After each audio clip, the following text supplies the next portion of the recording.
Hello, ladies and gentlemen. Welcome back to the DCU Experience. We're back here for episode 9, kind of episode 10 if you count episode 8 as 2 episodes, part 1 and part 2. But this is the official canon number /key issues to save 10%. Okay, like I said, we got Crisis, we got True. We've got a few things to talk about. Last week, there was so much news that it bled into this week, and luckily for us, there was almost nothing this week. So we saved some from last week for you today. And that is the Lanterns first look. We got a first look at Lanterns, and we also got some additional information. And this kind of blew up a little bit more than I thought it would, but I think that just goes with the territory of the DCU at this point. It is a monster. People are going to discuss every little thing that comes out ad nauseum, as will we. And then we will discuss those discussions. And the discussion online is that this was bad for some reason. That was the overwhelming, at least what I was seeing from people talking. What do you guys think of the first look? People are always just stupid. I don't get where this. I don't understand this stupid negativity we're getting. Same thing with Superman. Superman does a spin, and we're mad at that for some reason. It is two lanterns clearly not wearing their suits, which no one assumed they were going to be wearing their suits the entire time. I kind of want to see the suit reveal in the show, but that's whatever. It's two of them. They're kind of in. Not costume, but in character. We got Howard the bomber jacket. It looks like the characters. I don't know what there is to hate outside of them not having costumes. It's really, really just. It feels like false negativity. It's just stupid. Yeah, they're walking down the road. They just look like a couple of guys, a couple of bros, and we do see the Hal Jordan ring.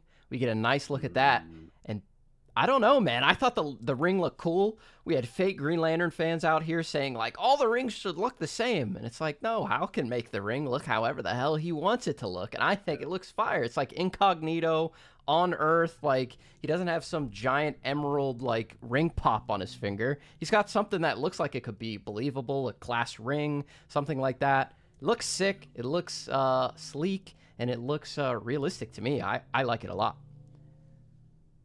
Yep, I agree. Thought it looked cool.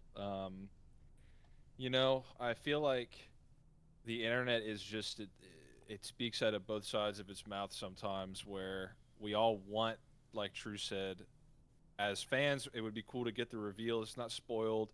I think we were talking a little bit off air, and I'm like, well, if it looks cool and we, don't get it spoiled, then it's hype. But if the suit looks bad, then it won't be worth it. But ideally, and glass half full going into it, I expect to see some pretty cool suits. But also, the nature of the show that James Gunn has talked about it a little bit more, where it is going to be terrestrial based. He said, I think, quote, there's not going to be hundreds of lanterns flying around. We probably won't see Oa maybe until the ending. So I feel like, honestly, when it comes to stuff like this, you should put your best foot forward and be like, hey, this is probably most of the show. We're going to lean more into the fact that they're going to have bomber jackets and, incognito rings, as opposed to, full on Ryan Reynolds CGI domino mask. That's probably not going to be the show for the vast majority of it. So I think to promote what type of story we're going to get, I think it is a good first look there. Okay, so as far as the look, I think it looks cool, and the premise is really what I want to get into, and we've talked about it a little bit in previous episodes, but we know that these two are going to be investigating a mystery. It's going to be like True Detective vibes, if you've ever seen that. It's going to be these two police officers, one of them an older grizzled vet in Hal Jordan, who is showing the ropes to the new guy. And this, maybe because I watched this movie last night, but you can also think like Men in Black a little bit, probably a little less comedy, going to be a little bit more serious, but it's this new guy bringing this young guy into a completely different world that he didn't know existed and was right under his nose the entire time. Just so happens to be the older dude is a white gentleman and the younger guy is black, just like Will Smith and Tommy Lee Jones in Men in Black. It's crazy. What's even funnier is, wasn't Josh Brolin speculated to be Hal Jordan, and he played, the young Agent K. Flashback. Yeah. So seems to me more crazy. The log line, the new one, at least that the Hollywood Reporter was talking about, is also something that I think needs to be discussed in some sort of fashion. So I'm going to read it here, and I want to get Crisis's opinion, and then we'll open it up for discussion. But the log line, basically just a short description of what the show is going to be about, is this. Kyle Chandler plays Hal Jordan, a seasoned Lantern approaching retirement, and Aaron Pierre plays John Stewart, the trainee who will replace him. Together, they investigate a murder in Nebraska, which leads them to still darker mysteries. What do we think? Obviously, I think the pressing matter there is if Hal Jordan is going to get actually, replaced, if his first storyline will be his last in this new universe. And we know as well the show is supposed to go on for at least the showrunners are talking about, we'd hope for this to go on for multiple seasons.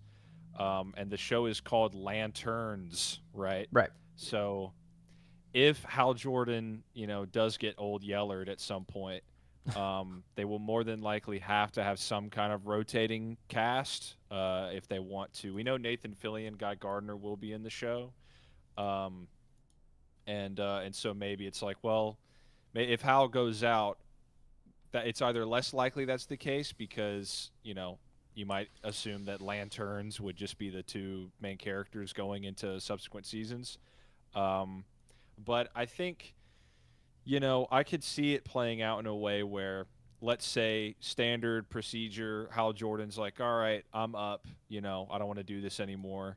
He'll probably be pretty jaded, maybe in like a Logan-esque, scenario here. He's seen so many people die. Who knows, what a late career Hal Jordan has really, gone through. His personal life would probably be suffering at this point. That's something they hit on a lot in the comics. Is Hal Jordan he's not really a settler. He's not like Wally West or Clark Kent. He's sort of more, on the maybe Bruce Wayne side of things when it comes to, putting down roots. Obviously, if he's this old and he's still a Green Lantern, it means he's missed out on a lot of, Earth life, as it were. But I think this greater mystery will come up and surprise him, and it'll sort of misdirect, any intention he might have of retiring. And I honestly feel like in the current landscape, if we look at especially superhero media, Steve Rogers passed on the mantle after 5 or 6 movies that he'd been in. And even, into the Spider-Verse, I think a lot of people might, think that that's kind of a touchstone of the passing on the torch kind of movie, but that's not. It's more rekindling the torch, if anything, because in that storyline, Peter Parker he rediscovers what it means to be Spider-Man through Miles and that experience. He doesn't retire. There's no retiring for that character. Obviously, R.I. Peter, the blonde Peter, he kind of goes out. But I feel like Hal Jordan, if I were to be upfront about it, I think I don't see him retiring. I don't see him actually, especially because, that would, if it was in the show, if it were to actually happen, you'd imagine it would be this heartbreaking scene. We're gonna learn about his legend and his legacy, and then by the finale, he'll, oh, it's your time, kid, like a Creed 2 kind of moment with Rocky's character, or even a Men in Black 1 moment, because he does retire at the end as well. right. So could be a parallel there, but I imagine they wouldn't spoil that in the log line. Something that could easily be an emotional moment or legendary send off. I don't know if Hal Jordan, like he does in the comics, if he'll die restarting the sun or something legendary. I'm not sure if they would kind of somewhat season spoil one. that. Yeah, season 1 especially. I think that will be the premise. I think Hal will, be at risk of retirement, but I think they're going to subvert that, and it'll be more about like, I could easily see by the end of the show Hal's going to be like, yeah, maybe I'll hold on to this for a little bit longer, and then Jon Stewart will give him a nod, and we'll have to see how it shakes up. Who will be the terrestrial lantern, and who will be the extraterrestrial lantern? I imagine will be where their arcs diverge, if they do, at the end of the first season. Yeah, it'll be interesting, I think, to see exactly how John ends up getting a ring in this scenario. I wonder if it will be a more sort of, I guess, organic thing that happened in the comics, or if it'll be a pre-planned thing from like Oa, where it's like, okay, I'm Hal Jordan, I'm getting up there. Maybe I just had a crazy maybe I just went through the whole parallax situation, or went through some crazy battle with Sinestro, and I'm just done. I'm tired. I'm burnt out. I don't want to do this anymore. I want to pass the mantle on, and maybe they're like, all right, find a successor or something, right? With your ring. That would be an interesting thing to do. I think it would change up the dynamic a lot of how the ring has typically worked.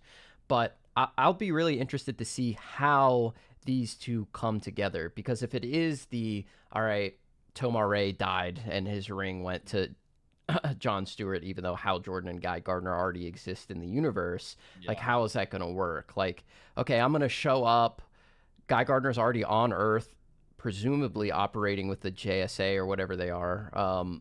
So why does Earth need a third protector, quote unquote? Or is Guy Gardner operating outside of the purview of Oa, and they want somebody like under their thumb that quote unquote that could take the place of Hal Jordan if he chooses to retire? That's what I'm really interested to see, how it sort of springs into action.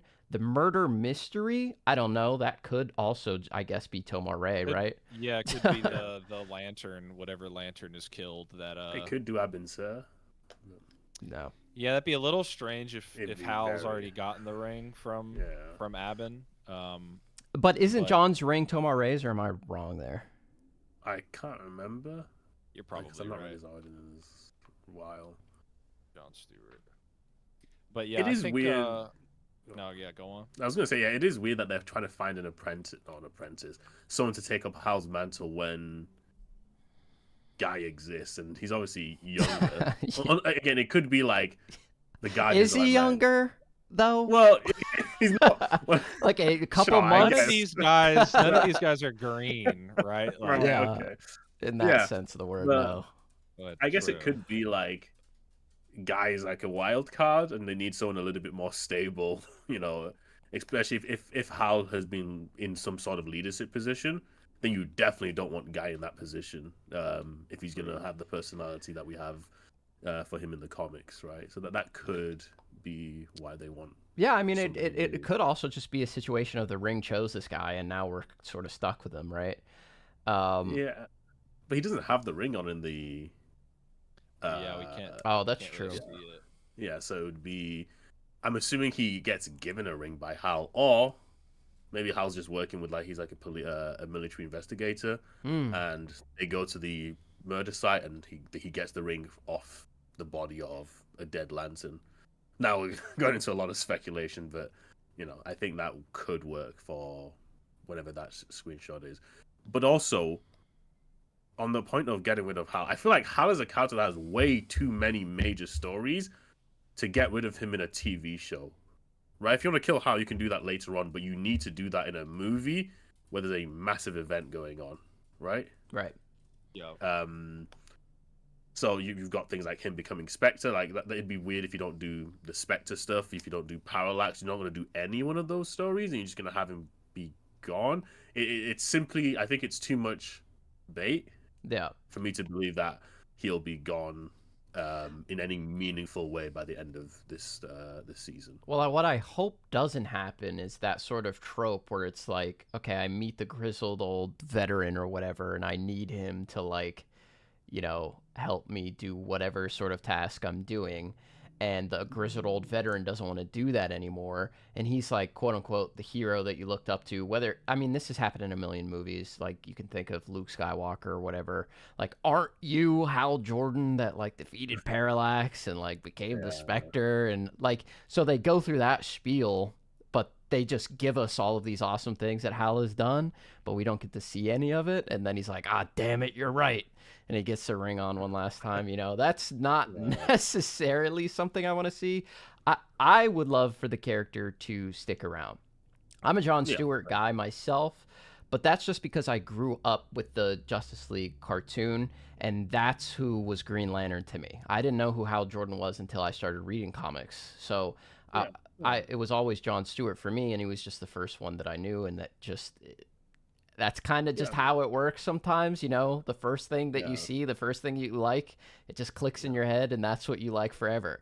And Jon Stewart is my guy. I'll always back him if he's going to be in something, but that doesn't mean that I don't like Hal Jordan. I love Hal Jordan, and I would love for Hal Jordan to have a place within the DCU for not just one season of a TV show, which I personally am agreeing with you guys. I doubt he will be gone after this, but we could get in a situation where it's like a fake out sort of, maybe he quote unquote dies or something happens to him, he disappears, and then in season 2 Jon has to figure out, now it's another mystery because you're doing a detective show, now Jon has to figure out what happened to Hal or whatever, right? I could see something like that happening, and then he makes his triumphant return. But we're doing a lot of speculating, but we're coming up with crazy good ideas. So, give us a call. Yeah, I think the angle that will be most interesting is this a reluctant, because I could easily think, some Lantern gets killed, that's the murder mystery, the ring goes to Jon, and then Hal's like, you're just some guy. Like I knew the guy who had that ring, for decades or whatever. Like he was a legendary Lantern, and I don't know if I trust the ring, right? I don't know if I trust, like, you're not him, right? And then Jon's like, well, he's sort of put in that position that he doesn't want to be. But no, I think there's a bunch of different angles you can go with it, and the thing I guess maybe we can talk about, because it sort of connects to James Gunn's initiative with the whole thing, is when he first announced the show and said what it was going to be, he said that mystery, the great evil or whatever that they discover in the show, is going to have big ramifications for the overarching universe. Yeah. And then the showrunners or directors or whatever role they were in the Green Lantern show, they said, that they're not really working within the confines of this big plan. There's no big agenda. And I wonder how you guys feel about that, especially considering how much we've been talking about the practicality of, a connected universe with individual self-contained projects. Somebody has to be lying, right? It could be just because one of you is lying, because how does that work?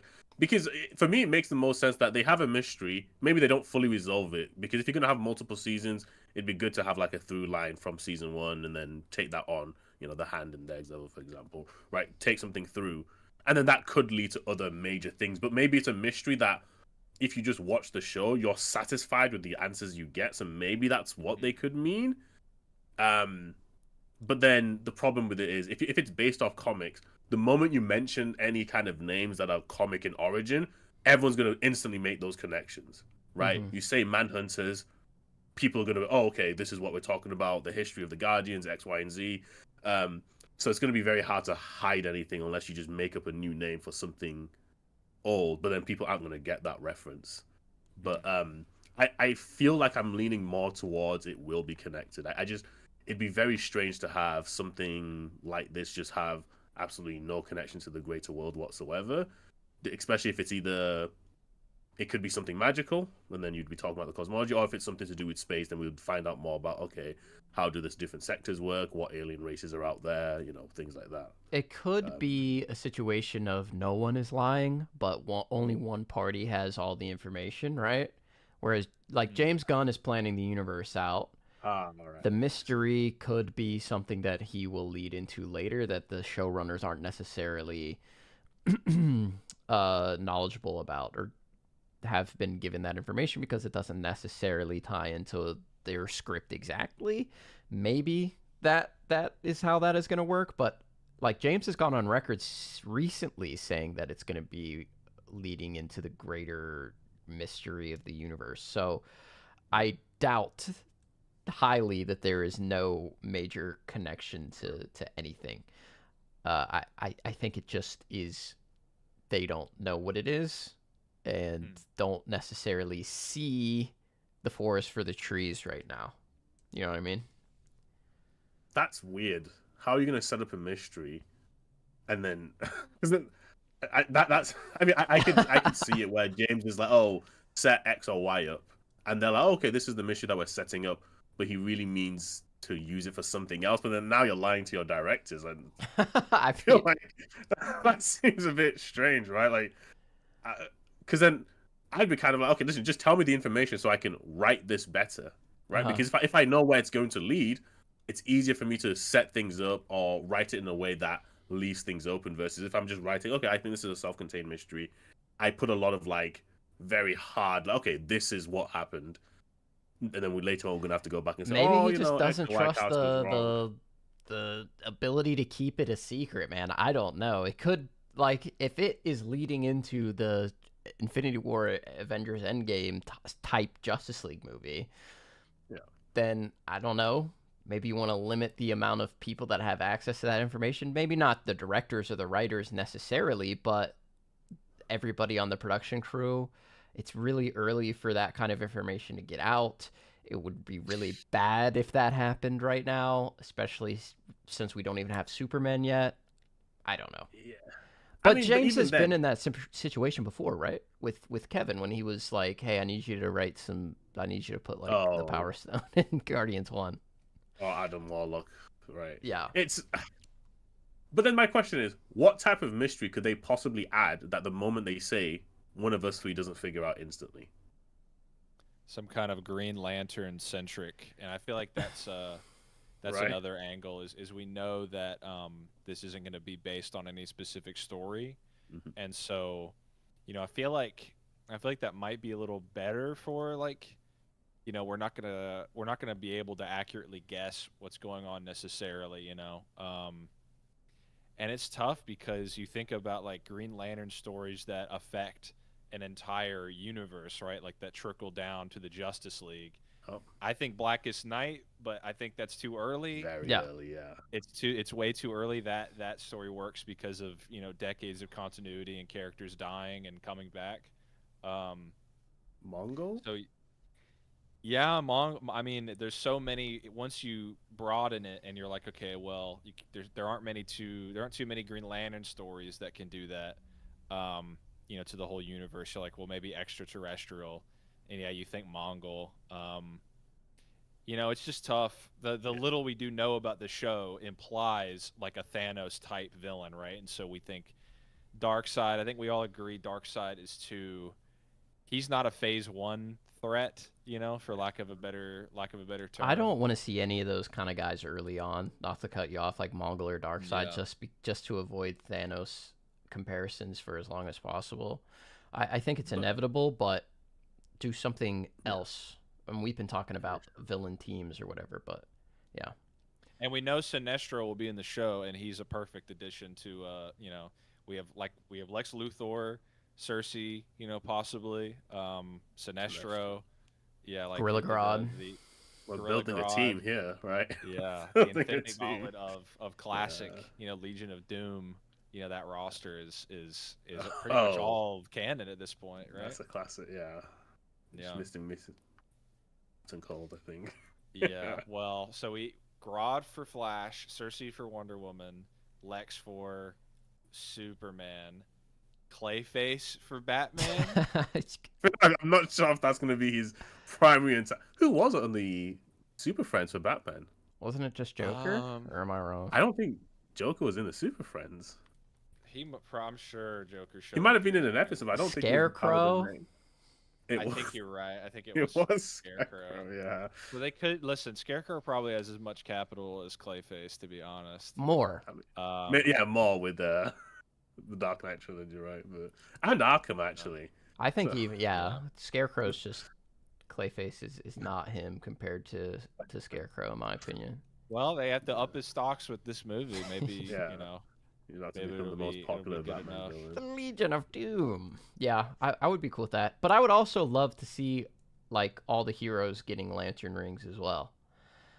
Maybe you do it a little bit differently than in the comics. But that could be like an event so on the level like that could surpass something that is like endgame level just because it has the unifying theme of everybody gets a lantern ring and everybody gets an insane amp, right? Yeah. I mean, okay, you have Captain America gets Mjolnir. Everyone on the Justice League gets a Mjolnir in the form of a lantern ring. Yeah. Batman gets a yellow lantern. I mean, how Yellow apeshit lantern. would general audiences go if they saw Batman using a yellow lantern ring and just mind Creating fucking constructs. people? Yeah, just destroying people. Yeah. It would just be the most like used clips you've ever seen, right? Yeah. That's the thing. The lanterns have so much potential, but you require so much setup. Like Yeah. I was thinking, I meant to actually say Cyborg Superman earlier with Coast City's destruction, but like then we obviously need to set up Cyborg Superman, right? So you can't just do that straight away. So that needs setup. Blackest Night needs setup. Like what story doesn't require quite a years of setup to be satisfying? Maybe something like Sinestro War, but even then, do we know if Sinestro's a Green Lantern in this? Actually, do they say He's a yellow? I'm pretty sure. Yeah, maybe that's just speculation, but I thought I saw that. You'd have to think. Yeah, no. I for sure saw somebody say that he's like in this first look thing. We can look it up, but I'm 100% sure somebody said he was like a sinister, dastardly Yellow Lantern already. Okay, yeah. But really funny. You should ever describe it as sinister. Yeah. Hal is that far along, and you know, Sinestro has it. Yeah. And I don't think you want to do Sinestro Green Lantern turn again just because we saw it in the Ryan Reynolds. Like, just distance yourself as much. I know it sucks for the characters, and I said this before. Like, when they shit the bed with somebody so important like a Green Lantern or a Flash, you cannot do the same shit again. You have to do something different. So it makes sense bringing John Stewart, let's do Guy Gardner. Let's just have a whole fleshed out Lanterns, not just like in the universe, but on Earth as well. Because say what you will about the Green Lantern movie, I thought they did a pretty good job of building up the Lanterns and Oa as this pretty cool fighting force, and I like the scenes where he spent out in space. I think the weakest are probably on Earth, and the villain, of course, was, I don't think, at the level of... Whoa. Come on. Let's not... No. Let's not go there with Hector Hammond. I'm not saying Hector Hammond isn't cool. I'm saying... Doomsday Hector, I'm saying that Hector Hammond in that movie was not good. So Deadline, which seemed to have broken the news confirming the casting for Sinestro, describes him as a DC supervillain, and that's right there in the main sort of headline. The rest of it could just be them, copying pasting from the DC wiki, but it's a villainous role. So he could be the main villain. He could carry a Green Lantern show, and then maybe there's some greater mystery that he's aware of. Could be the antimatter universe. That's something where if you're gonna do Sinestro right, you kind of have to acknowledge Earth 3. Quard, the Yellow Lantern ring comes from the same universe as the Crime Syndicate. That could be maybe the again, it's just multiverses. So, like, how lame would it be if, like, the mystery is there's a dark multiverse universe of evil in the first show? Oh, Lord. It ends up being the problem with DC West. We want to introduce X or Y. Now there's the multiverse. Okay, bro. But it's like I feel like it just sucks for DC because DC is like the multiverse. company more so than Marvel. Like, Marvel obviously has its multiverse and it has all of its different universes, but DC has so many events that just hinge on that, and I think it's just much more well known for that, especially when you think of like the history of the multiverse in comic books. You go back to the Flash and all of that. So it sucks that Marvel got there first and then ruined it for everybody. But it is what it is. Man, we sound like such Marvel haters on this podcast, but trust us, no, I'm kidding. Once they introduce the X-Men, I'll instantly stop hating. I love the X-Men. They did introduce it. Did you watch Deadpool? Yeah, did you watch Miss Marvel? I did not watch Miss Marvel. Deadpool, Deadpool and Wolverine. Okay, I would just start adding things, but in that kind of vein, do you think they should ever mention anything about Apocalypse or New Gods? Like in Phase 1, let's say that's not going to be a part of the story, right? Would you be mad if they were to introduce it as background lore so we know that exists? Or would you say just don't mention it because it might overshadow something else? You know, if people know that Darkseid is coming along eventually, maybe they don't care as much about whatever they're doing beforehand. That's a tough question. That's a really tough one because Darkseid is like him, right? Yeah. Darkseid is, right? And he's been so oversaturated in the comics for the past like decade, I feel like. And he just showed up in like Zack Snyder's Justice League, and that was like the whole hinge of the original script and all of that. And it's like the last time we saw the Justice League on the big screen was going up against Darkseid. And again, it's going to invite those Thanos comparisons, and it's going to be impossible to live up to Josh Brolin's portrayal and the writing of that character, which was done extremely well in the Marvel Cinematic Universe. I think you just don't do it in the first 6 years. Don't say anything.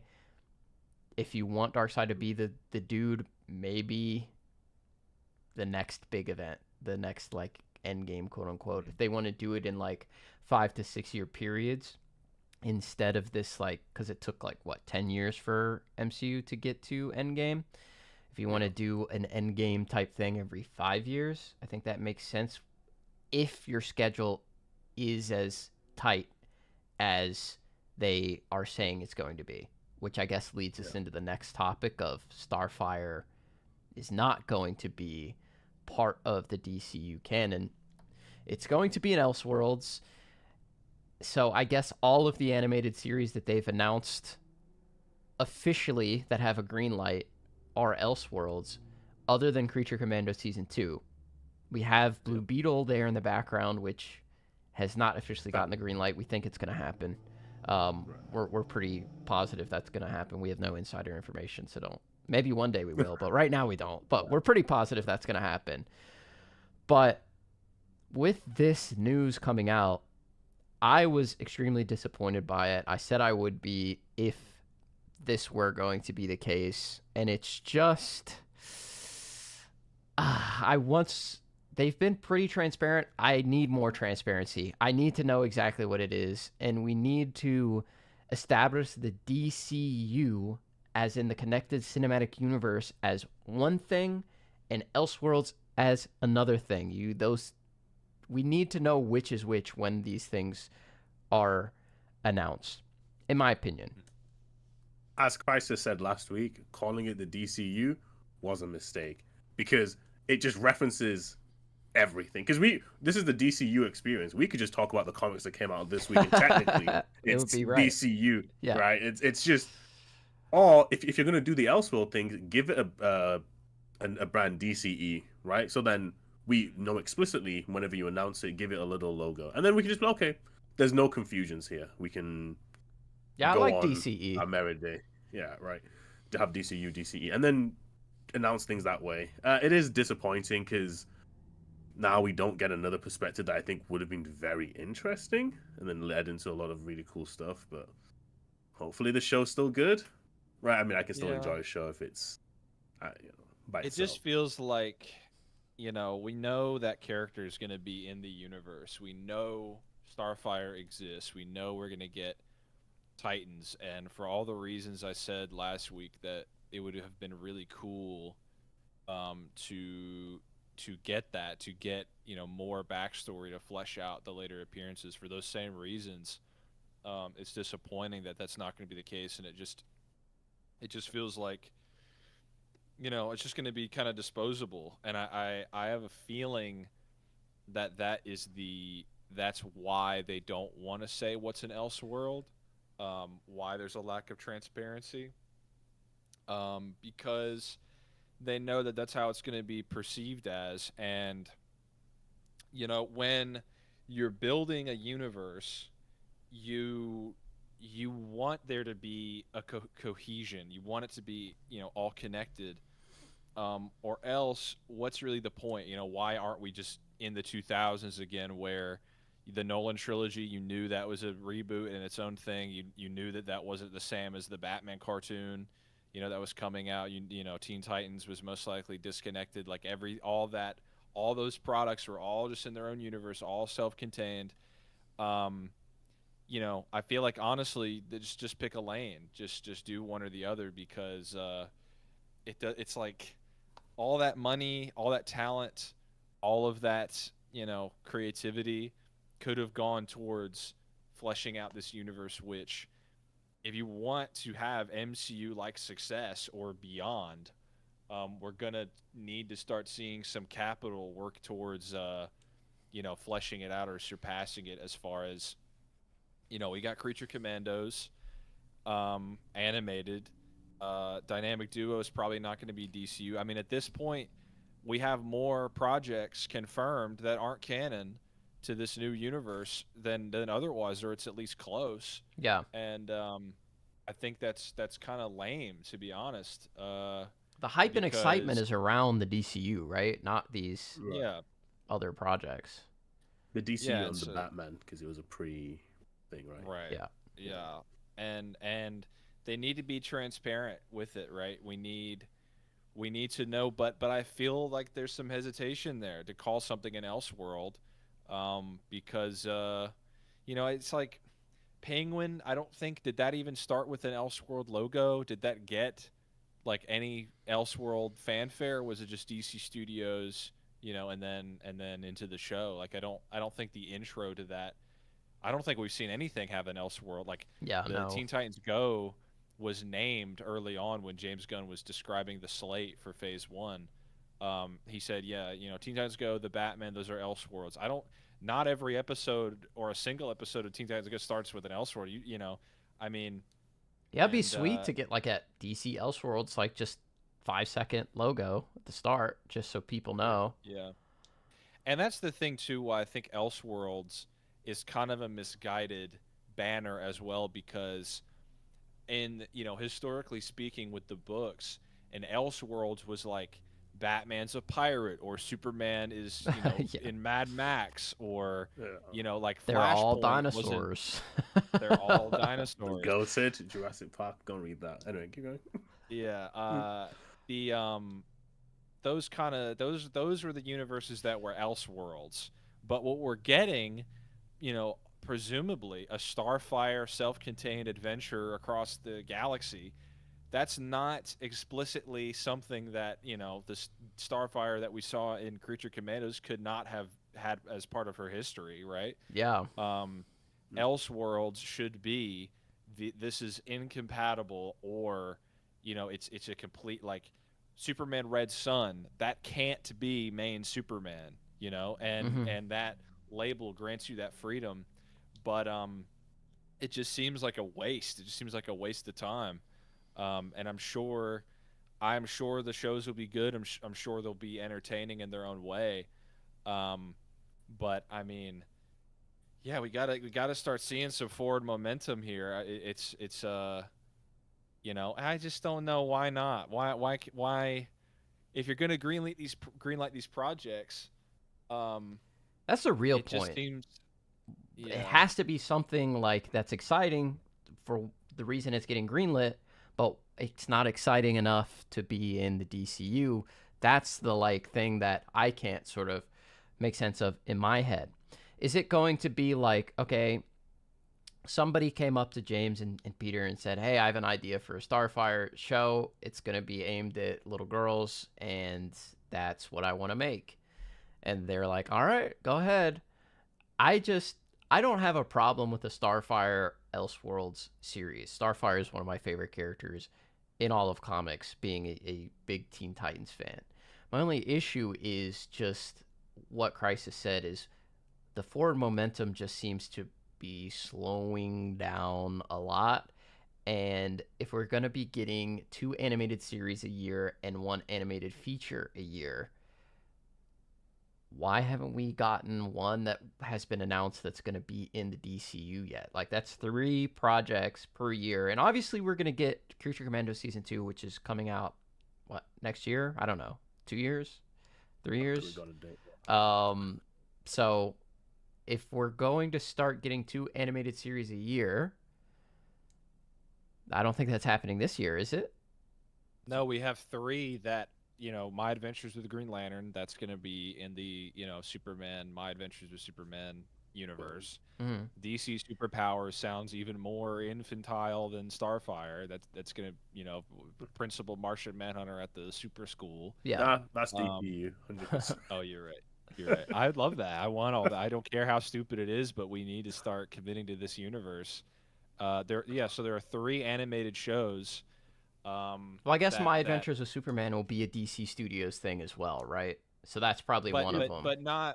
But like, it's kind of lame. He's like, oh, we're gonna do all this. There's gonna be this many shows, this many out, and they're all gonna be non-canon. Yeah, that's a good point. I think he should have given more clarity with that, like 100%. And like True said last week, the live action stuff at least is gonna be canon, except when it's not, like the Batman or Penguin. But I think the majority of that is going to be in universe, and I guess those are the biggest budgets. Those are going to have the most widespread reach and appeal.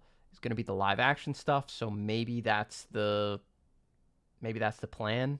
Hopefully, I think these animated shows, or not animated shows, but animated films will skew more into the DCU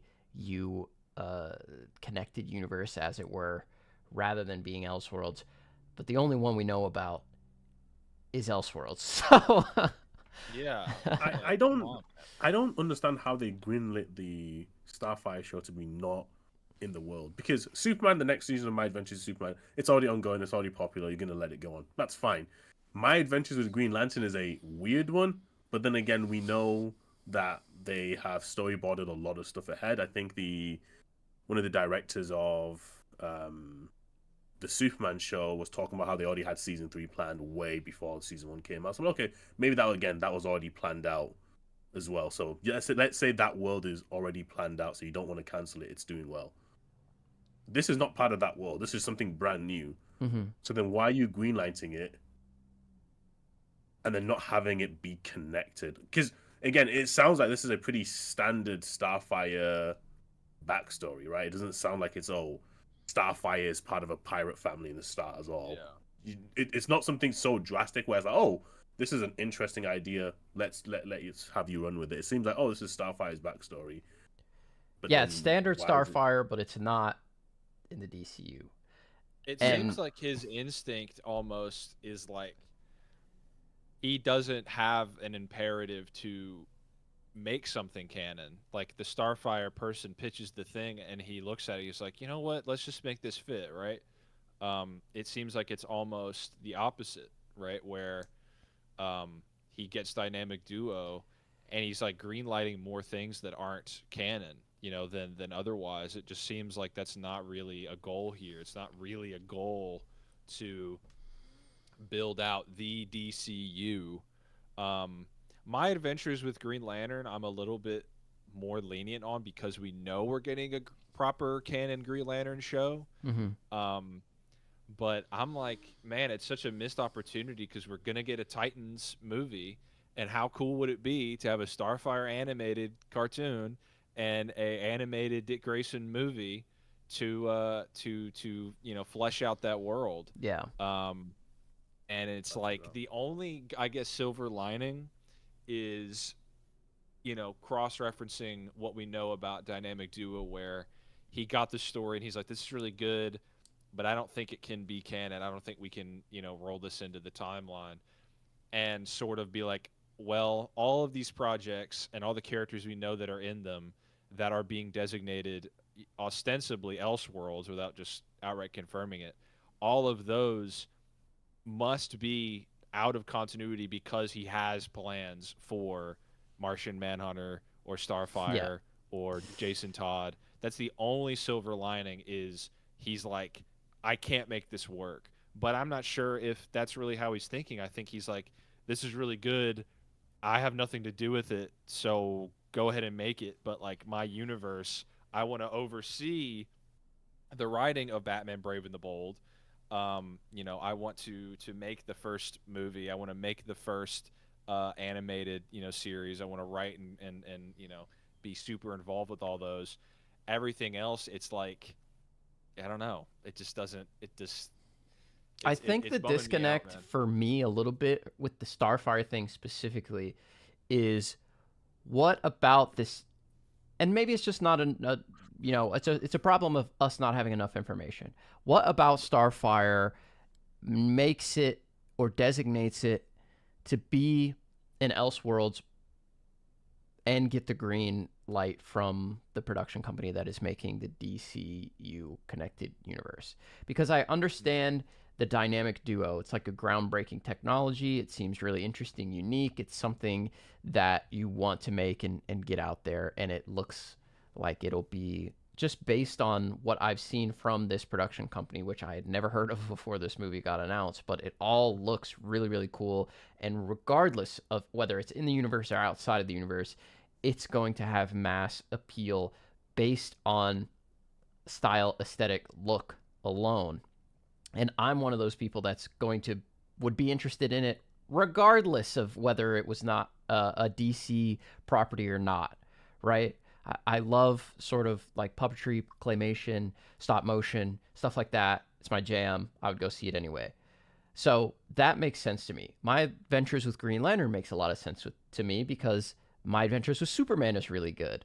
So obviously, if you have an established universe with that Superman, and you have the opportunity to build that specific universe out even more, that's like the perfect way to make an Elseworlds, where it's like, okay, we have the main connected universe, and then we have these little pocket universes. We have the Batman, we have Penguin, we have My Adventures with Superman, My Adventures with Green Lantern. Those are three separate things, but they all get more and more shows or movies or whatever to build those worlds up specifically. So you have those three instances, which all make perfect sense to me. And then you have Starfire. And maybe, like I said, it's just a lack of information. We need to know what makes it so special that it would get a green light, but not be put in the main continuity. Is it the case of, we need something that's going to air on Cartoon Network at 10 in the morning on Saturday, and we want to aim it towards younger girls? If that's the case, then fine. But like, just say it. Just be like, this is who this is for. This is what it is. It's an Elseworlds. We greenlit it. It has nothing to do with the DCU universe, but it's also not taking anything away from it. You know what I mean? And I think it's just a lack of information. I agree. We should have known ahead of time. But I also think, like, in this scenario where there are things that are canon but they're not necessary, right, to the larger picture, why can't a Starfire show for 7-year-old girls? That sounds like the perfect fit, right? I mean, yeah, you're not wrong. It's canon. Adults don't need to watch it, and it can be something where there's something for everybody, right, in this universe. And I feel like that's also maybe the distinction, because he said specifically, like, what did he say? All of our young children's programming or something, all of the, like, ostensibly like kid cartoons, most of those are going to be non-canon. It almost just seems like existing in that PG-13 to R world, that's the DCU. Yeah. Right? Is the tone that James Gunn is most familiar with and most familiar working with. Like that I Am Groot show, like for little babies, basically. It's like a screensaver for your cat or something.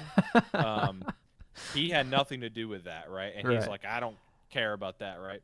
And so it almost seems like that'll be the scenario here where he's like, a puppet show for kids with Robin. I mean, I guess I'm okay with that existing, but it's not PG-13 R-rated, superhero stuff where, he can do, touch on those themes. It almost seems like that's the distinction.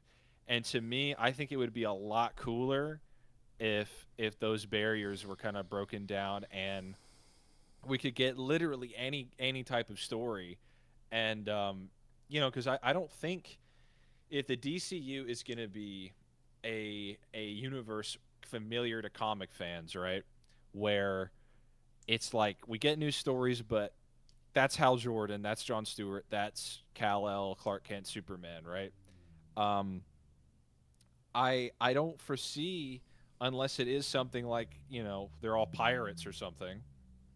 I don't foresee someone making a Starfire show who just has a completely new, incongruent spin on Starfire. Right. She's going to be bubbly, happy, flying around, making friends, right? And Mm-hmm.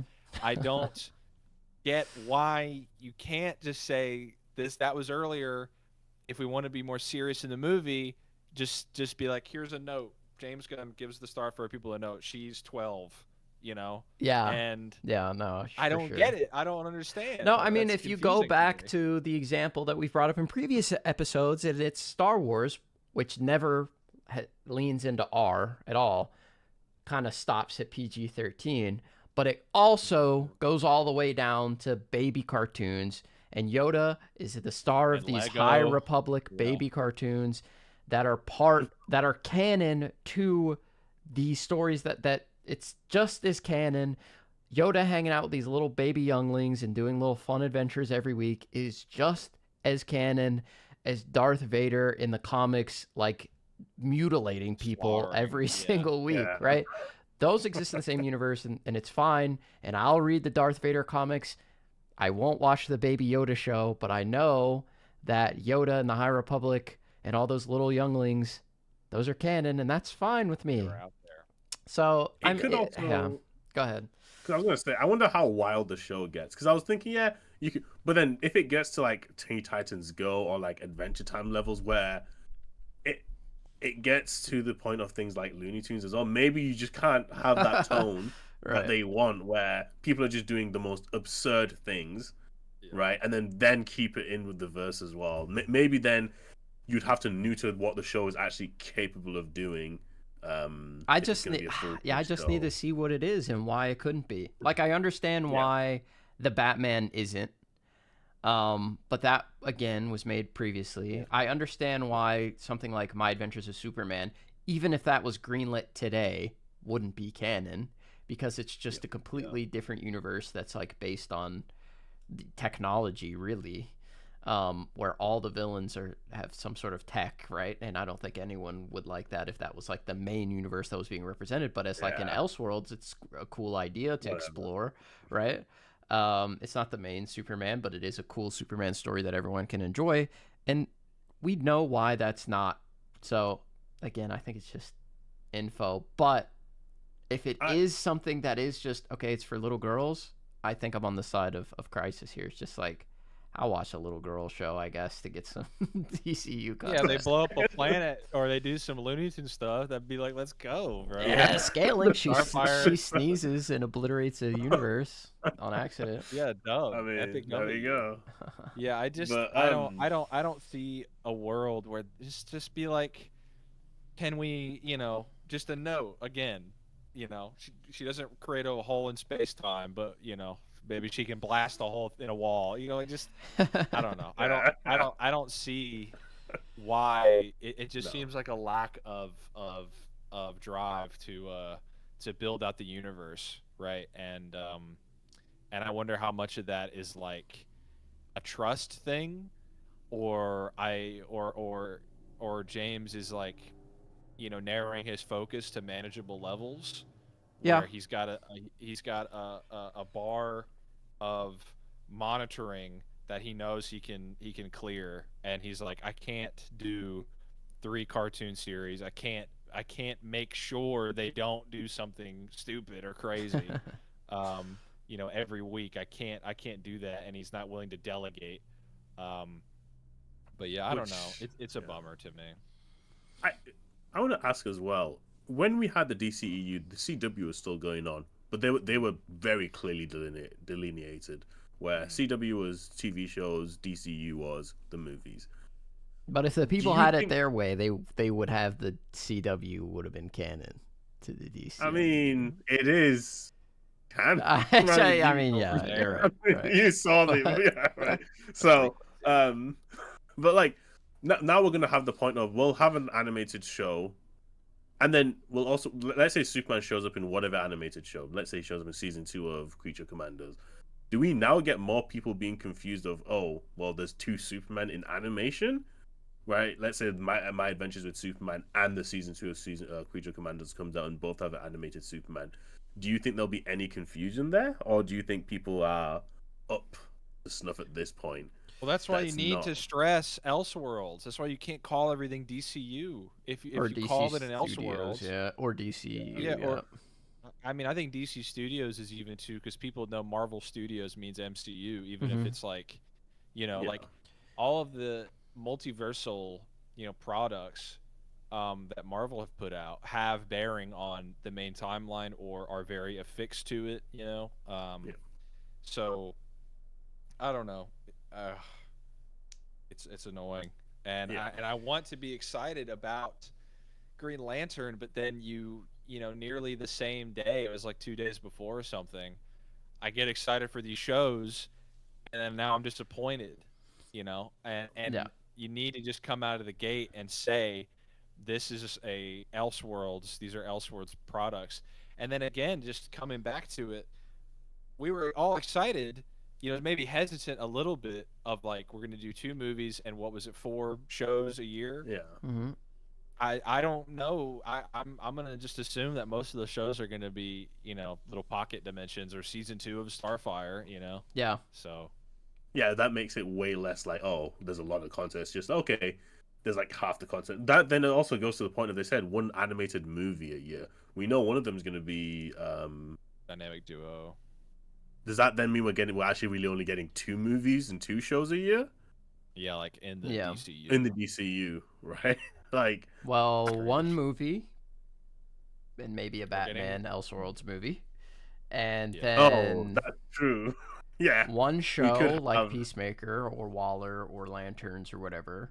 Yeah, I feel like a lot of this stuff is being filmed right now, though, so maybe it'll bump into each other. I don't know. Peacemaker's done, so we're gonna get that next, and then Lanterns is filming, so we'll get that after. But like, we know that there's a stream of things coming and things that can be excited about. It's just with all these exciting announcements comes a lot of uncertainty, which is my biggest problem. Like, imagine there's a year where it's Supergirl, Batman 2, and then Dynamic Duo. Now, individually, none of those products are probably going to be bad, right? Mm-hmm. But then we look at it as a year for the DCU. We're like, okay, we got 1 movie when we were promised 3 movies. Right. Right. It ends up being like that. That statement then ends up being very weird. Why are you saying we're getting this many things when that's clearly not going to be the case? Yeah. Right. I don't even know if the only other movie that's in production right now is Clayface, right? It's just Supergirl and Clayface. So how are you trying to meet that quota if it's not from external sources?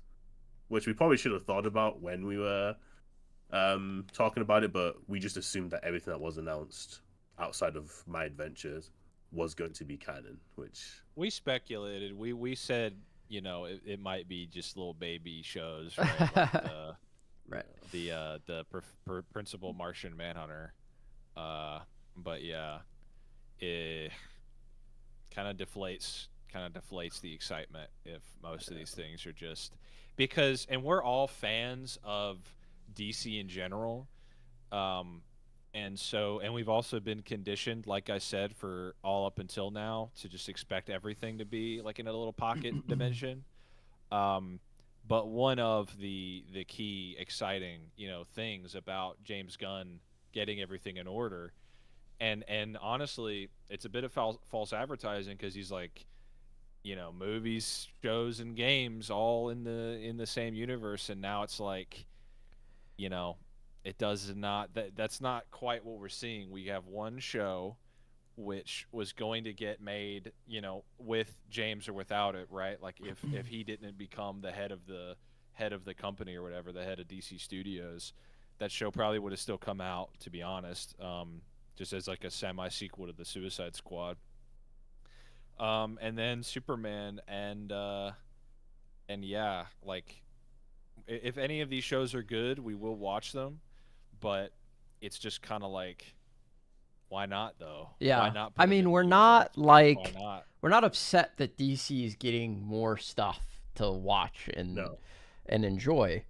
We're a little upset because we've spent years and years and years watching and enjoying various series and movies that were not interconnected, while also enjoying the interconnected comics. And I think when you're a comic book fan, you're a comic book reader, you really like that, what a living, breathing world brings to the storytelling. And of course, you can do different fun things with individual disconnected stories like the Batman, or even something like the Harley Quinn animated TV show, that you couldn't do in a interconnected universe that's trying to take itself seriously, right? But we've had so many years, decades and decades of this show is by itself. It's not connected to this movie that you really liked, yada, yada, yada. So now that we're finally getting that thing, or we're being promised that interconnectivity throughout the mediums, from comics to video games to movies to TV shows, when one of these things from the studio that promised us an interconnected universe announces a bunch of stuff that's not interconnected, it's a little disappointing. So again, I'm fine with enjoying Beware the Batman and Batman the Animated Series and The Dark Knight and the Arkham games and everything individually. I love all that stuff. But I also do now want to see some of this stuff be interconnected, because that's what we've been promised. I think that's how we all feel. Yep. It's So, just the way it was packaged to us. Yeah. I mean, this episode was a little bit of a downer, kind of, and maybe we didn't plan it to be this way. But we're really excited for the universe and we want to see more of it. So it's like when something gets announced and it's not part of the universe that we made a podcast for, it's a little disappointing. But we are super excited for Lanterns. I think we came up with a bunch of really cool ideas and theories that based off of a log line and one picture. So I think we did pretty good there, but we do have a super chat from Tortoise the Old God. Shout out. Thank you so much for leaving this. And if you didn't know, we will let you know. Any super chats, we will answer those questions or concerns or address any comments that you may have in a Q&A section at the end of every episode. And Tortoise says he's got 2 questions for us. 1, who's a villain you want to see in the DCU in live action that hasn't been seen before? And what is your favorite DC weapon? I took a look at this before, and it was really tough, honestly, for me to come up with an answer to the first part of that question. Because being a Batman fan, I have been spoiled, and most of my favorite villains have been seen in live action. But I'll tell you who has not. Okay, he has, but we'll say that he hasn't because he hasn't in a long, long time. And what we saw wasn't necessarily the more modern interpretation of the character. And I'm not going to say Joker. I'm going to say Mad Hatter, baby. Oh I want to see Mad Hatter in live action because I What think is he ever? Was he in Gotham? Has he he ever was shown up in live action? he was in the Batman with Adam West. He did show up in that. Oh, sure, Yeah. sure. Okay. So I want to see the Mad Hatter show up and kidnap some kids, and then maybe Batman will find me and kick my butt. That's what I want to see. I don't necessarily want him to have the voice from the Alice in Wonderland cartoon. I do. We all No, do. come on. That's part of the character. Come on, Batman, don't do it again. No. Take it easy on me. Yeah, that's who I want to see. I think Mad Hatter is like, I think you do Mad Hatter in a way that's like really scary and also tragic at the same time. But that's the great thing about Batman's villains is you can take them into campy, and then you can take them into what the hell am I watching? Like this, the serial kidnapper that's like terrorizing the city. Like I could imagine Mad Hatter being in the place of the Riddler in the Batman and being taken that seriously. Like I think legitimately could, and I think the Arkham series really shined a light on how you could do that with those characters and taking them seriously. Weapons I'd like to see. I think the All Blades would be pretty cool. Wasn't it your favorite weapon from DC? I don't know. A batarang, that maybe. I don't really have a favorite weapon. The Eskrima sticks that Nightwing uses, like I don't really have a lot of. A Green Lantern ring, like that seems like probably my favorite. I don't know. Yeah, it's hard to pick like like I don't know. Aquaman's trident's cool. You know what I mean? Like I can't really think of like a legendary weapon that's in the DC universe that I'd like to see. You know, I could like name a bunch of weapons for like Naruto that would be sick, but like I don't know if DC is you want them to show up in the DCU. I'd like to see the sword that traps the souls of its victims. Shout out to Nick. I had to sneak one in there for you guys, but I don't know. Maybe you guys have trapped. Yeah, maybe you someone's sword. Maybe you guys have better answers for the weapon question, but I'm going Mad Hatter and TBD on the weapon. I'm not really sure. I was thinking of Titans villains, but a lot of them were mangled in the show. Like Trigon technically showed up in live action already, and Brother Blood and those guys. We'll let you. I think we can do a repeat. There's been so many. Let's say it hasn't been in a movie. So, because Mad Hatter wasn't in a movie, he was in the Adam West show. Right. Yeah, if that's the case, then I would go with Trigon. I think seeing him be portrayed as like a dark side level threat would be cool. Like the classic, just he shows up and turns every hero into a here's stone Satan, guys. Yeah, exactly. Here's the devil himself. Get Constantine involved. Yes, yeah. But otherwise, thinking of people we just straight up haven't even ever seen. Ghostmaker. For me, I guess it goes Teen Titans and then just Dick Grayson on his own. But yeah, I'd rather want to see Professor Pig, not as a Bruce Wayne villain. Right, of Can't course, do that. of course. Don't like that. And James Gordon Jr. I think if they were to ever do, and I don't really need. He's kind Dick of a Grayson Batgirl villain too. Yeah, he's got in the in New 52 and in Rebirth. Yeah, they had James Gordon Jr. go up against Batgirl, but I don't need Dick to be Batman to do a James Gordon Jr. story. I think it would be very cool to ever get just a straight up Black Mirror. I think it would work really good as like a 6-episode TV show. That book does not require crazy explosions or insane set pieces. But yeah, I would say Professor Pig or James Gordon Jr. just to round out the Dick Grayson exclusive Batman villains. Mm-hmm. And then favorite weapon, little known fact, but just unapologetically straight up, the Spear of Destiny is a iconic DC weapon. Mm-hmm. That pierced the side of Christ and was then used to nefarious ends a few times. But I believe True might remember this more better than me. But Superman himself, wielded this legendary spear to heroic ends, and I think seeing something like that happen in a DC movie would be. Didn't we already see this? Crazy. When? Batman v Superman. Yeah, Wasn't I that think that the was a Spear Spear of of Destiny? Destiny. Yeah. Somewhat pro- thematically. I don't know yeah. if it. I don't know if it was, but if you Google it, No. it's The Spear probably of listed Destiny. as that in the Yeah. in The Spear the of wiki Destiny or was something. the the Spear of Destiny was literally used to pierce Christ's Yeah, side. I yeah, don't yeah, know yeah. if I'm saying I wouldn't be Batman surprised if tried Zach to- called it that in the movie, like in the Oh, art book or yeah. something. Right. Oh. Maybe. Good old Maybe. Mr. Zach.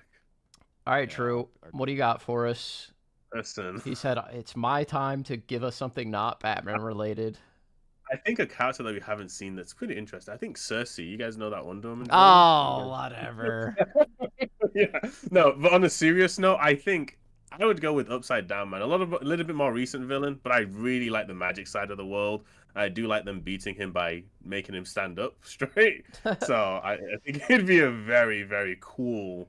He also has an awesome design. But yeah, that's the villain I'd want to see Okay. show up the most. My favorite weapon, I feel like it's obviously the lasso. Right? I feel like it's such yeah. yeah, it is pretty versatile. It has a lot of really weird abilities.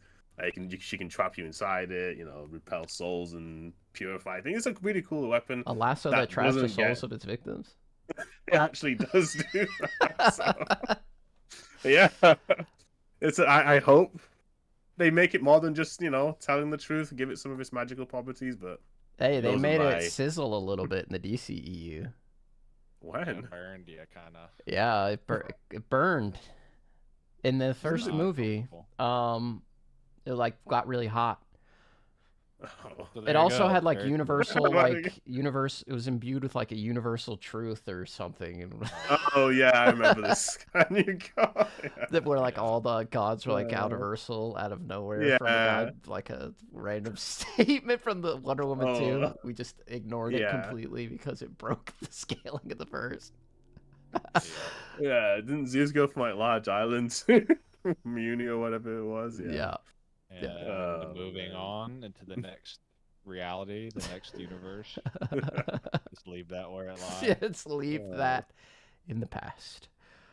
Listen, how long do you think before we find a statement like that, where it's like, man, do they really mean what they wrote here? Is this truly what you mean? I mean, there's Word statements level in out the every gate, yeah. every verse. I mean, we have the statement from StarWars.com about the Force. Like that's Oh, yeah, when I yeah, first read that, I was like, what? Yeah. But speaking of like Wonder Woman characters that need to be done better, because you have your Cersei complaints, but we've yet to see the complete story. Cheetah, I think, is a character that really, really needs to be treated with the utmost respect in the newest one, because nothing against Kristen Wiig, absolutely love her, fantastic cast member of SNL, hilarious, the Californians, you gotta love it, love Kristen Wiig. Maybe not the right choice for Cheetah. The design really bad. That's like Cheetah. When I think of Wonder Woman, I think of Cheetah as her like biggest villain. I don't know if True would agree on that or if Crisis would agree on Yeah. that. She's like the Joker. She's like the Lex Luthor. She needs to be like the main one. And like you were saying, True, last week about Cheetah getting her ass beat by random Bat family members in the background of various projects. Cheetah needs to be a house in the new one. So Also, just one last thing. Can we stop putting clothes on her? Every single time they put clothes on her, here we it go. then means she's naked the rest of the time. Like, that's what no, hold on. If she doesn't have her clothes on for the majority of her designs, and then she then puts clothes on, Yeah, does that mean but she was she's- naked she for was- like 40 years? Yeah. Like, that doesn't make sense. Whatever. I'm not gonna Usually rant when again, she but does wear clothes as well, it looks really stupid, man. It just looks why? bad. She can't wear clothes and make it look good. It's just- only ever been done okay once, and it was when it was right after Infinite Crisis when Wonder Woman was a secret agent. Except for that, it just looks stupid. especially in Anyway, like my all fault. the animated projects, it looks really dumb. Yeah. It's tough for her though, because the cats the cats comparisons. I think especially around Wonder Woman 84, those were pretty loud. The CGI cat people. You just have to make her look like more ferocious and like give her more of a cat head than a human head. Give it like the big hair as well, not the skinny whatever they were doing. Big hair? Yeah. What do you mean big hair? Like a lion? Like what do you mean? Yeah, like my hair? Like you want to have a mane? Like, no. She has like a huge, like kind of a mane. She's a cheetah, not a lion. Lions have hair. They did give her big hair in Wonder Woman 84. She had like long hair. It looked terrible, but I'm not gonna lie. I'm pretty sure I saw that movie once. I don't remember what happened. I just remember I didn't enjoy myself watching it. Man, I can't wait to talk about DCU scaling, man. Once Superman comes out, we'll finally be able to get into it a little bit. Man, that'll be so much fun because the DCEU scaling was fun, but it was like it was really consistent for the most part. But then sometimes you like Wonder Woman 84, you just have like, okay, well the gods are out of Ursel and Wonder Woman is wall level for some reason in this movie. Like, yeah, you fought Ares before. She's swinging from lightning bolts and then like losing to Cheetah, who, like, I don't even think was bulletproof. So, I mean, we also had Batman with a Doomsday laser thing, right? So, listen, that was a battlefield out of the gate. Like, sorry, bro, he dodged it, and just everybody be like, he's Batman. He had gauntlets that could tank like planet busting attacks. Bloodlusted, stronger than ever, Superman. Man, when Superman comes out, it's gonna be a good. I hope he's not like super weak. I mean, even if he is, he'd have to be really, really weak with like anti-feats for me to say, guys, there might be trouble in paradise because I will be using Blue Beetle. I don't care.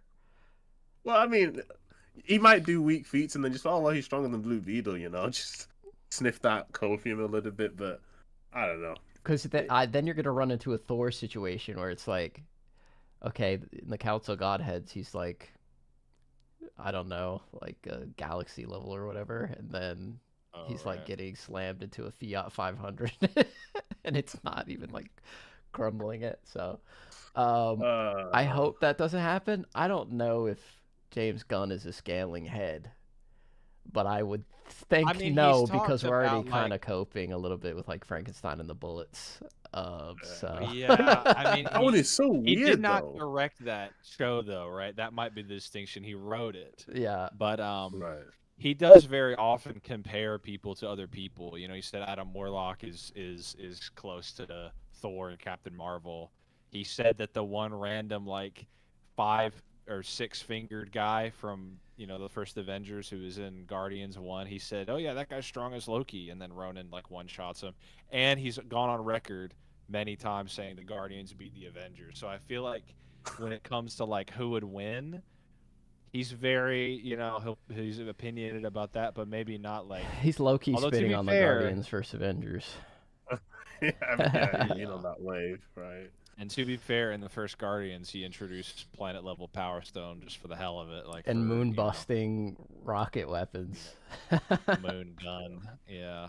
So maybe he's one of us. Maybe maybe it's not too far off. Yeah, hopefully. Anyway, we're going way over. We're just kind of rambling here, but we're gonna wrap it up for the sake of people driving in their cars or people that only like I allotted an hour for this episode, and you guys are going way over.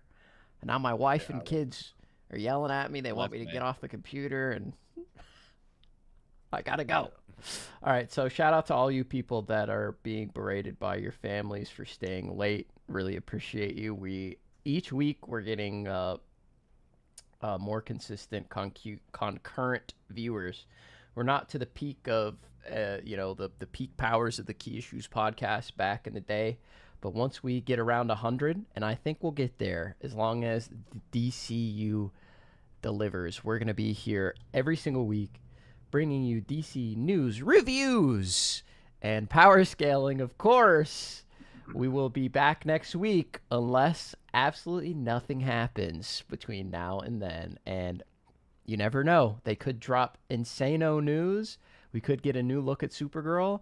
or nothing could happen for the entire week. And if nothing happens, we'll probably skip because we don't want to sit here and talk about Suicide Squad. Or maybe we won't skip and we can talk about, like, we can do a Peacemaker rewatch because yeah, I already I started think that. Peacemaker or yeah, some of the old. We do need to start doing that. We do need to start going back and picking up some of the. Okay, so we'll be back next week. If there's no news, we'll talk Peacemaker. If there's news, we'll talk that and Peacemaker. Ha! So we'll be back next week. Pray that Nick gets let out of the sword that is soul. Yeah, he was trapped by Katana in the soul stealing sword. Yeah.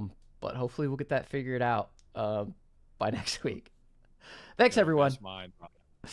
For Crisis and True and Nick's Soul, I'm Garrick. This has been the DCU Experience.